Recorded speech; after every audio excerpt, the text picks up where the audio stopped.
Segundo bloque de Redacción Abierta, les dije vamos a hablar sobre la contaminación sonora en Córdoba. A veces no hablamos mucho, pero ¿quién no la ha sufrido? Y justamente nuestros compañeros de SBA24N y puntualmente algunos de ellos hicieron 3 informes especiales, un podcast muy interesante, que ya se los vamos a recomendar. La recibimos a Camila Argüello, periodista de los CCRT. ¿Cómo andamos, Camila? Muy bien, muchas gracias, un gusto estar acá. Bueno, un podcast que resume mucho porque toca el tema de la contaminación sonora desde el tema de la salud, desde el tema de las denuncias. Contame un poquito.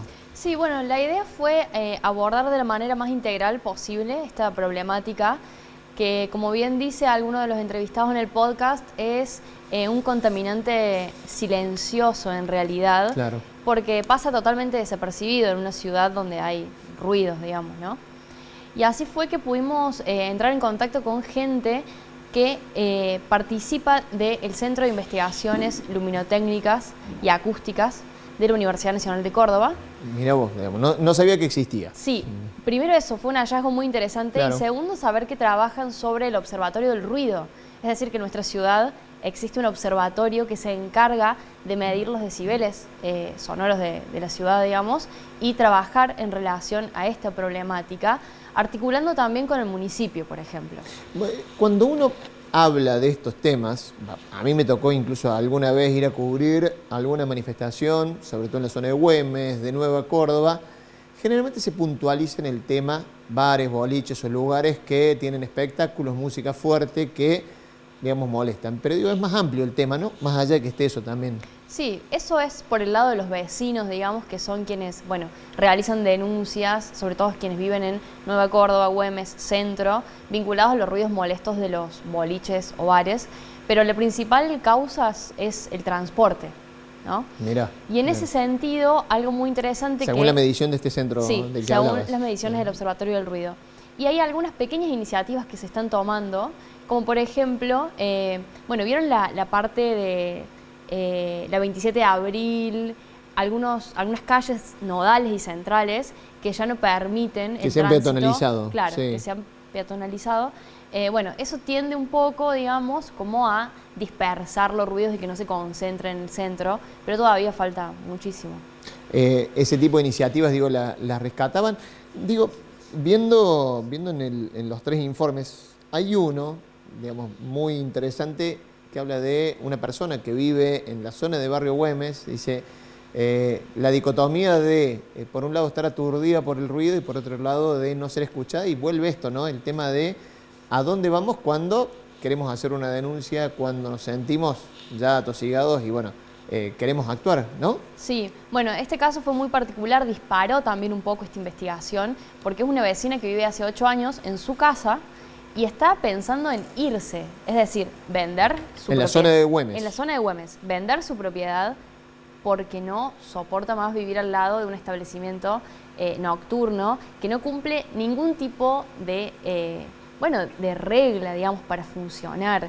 Hay ordenanzas que regulan eso y esta persona ha intentado hacer denuncias. Sí, ¿Qué pasa? hizo denuncias, lo clausuraron por 3 días, 4 días, y no se soluciona el problema porque infringen con las normas de, hasta qué hora se puede hacer ruido, si es un local habilitado para espectáculos o no.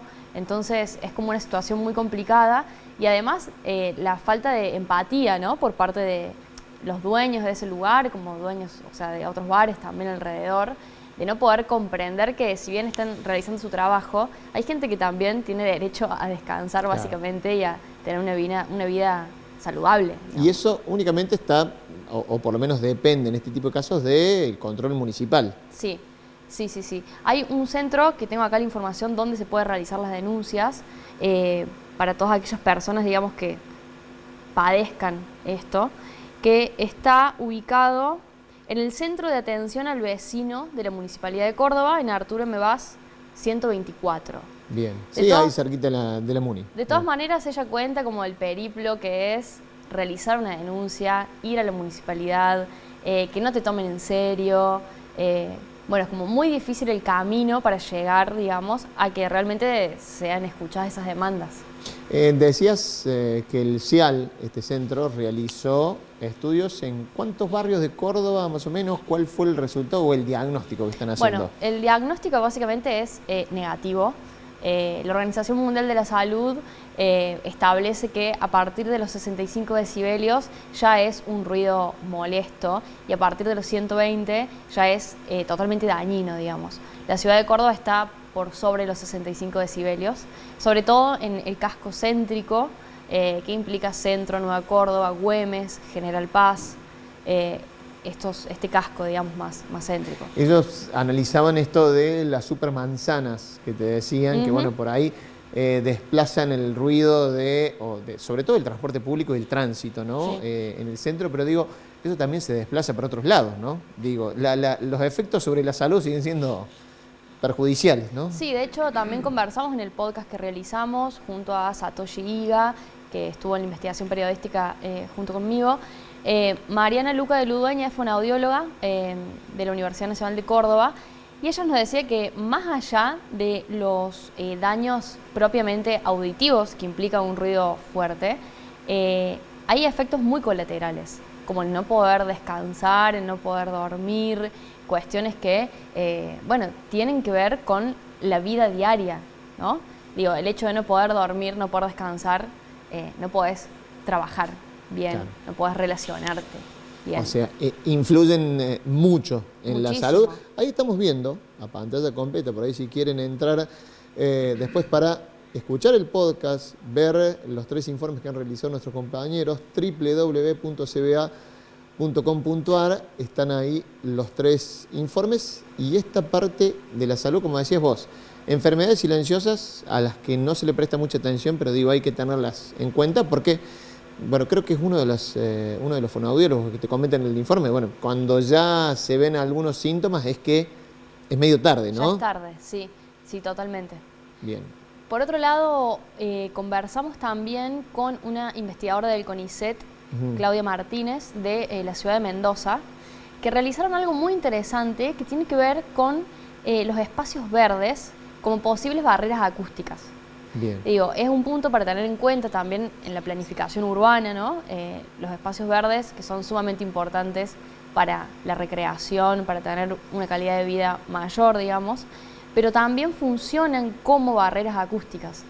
Y este equipo de investigación hace justamente lo propio en el Parque O'Higgins de Mendoza y bueno, muestran en esta investigación cómo determinada disposición del espacio verde, de ciertos árboles, vegetación, ayuda muchísimo a contribuir con, bueno, reducir justamente la contaminación acústica. Planificación urbana, interesante. Bueno, son algunos de los aspectos que han tocado. Cami, felicitaciones a vos y a todo el equipo. Creo que está Satoshi, está Flor Pon también. Sí, junto a Satoshi Iga, Florencia Pon, Waldo Cebrero también.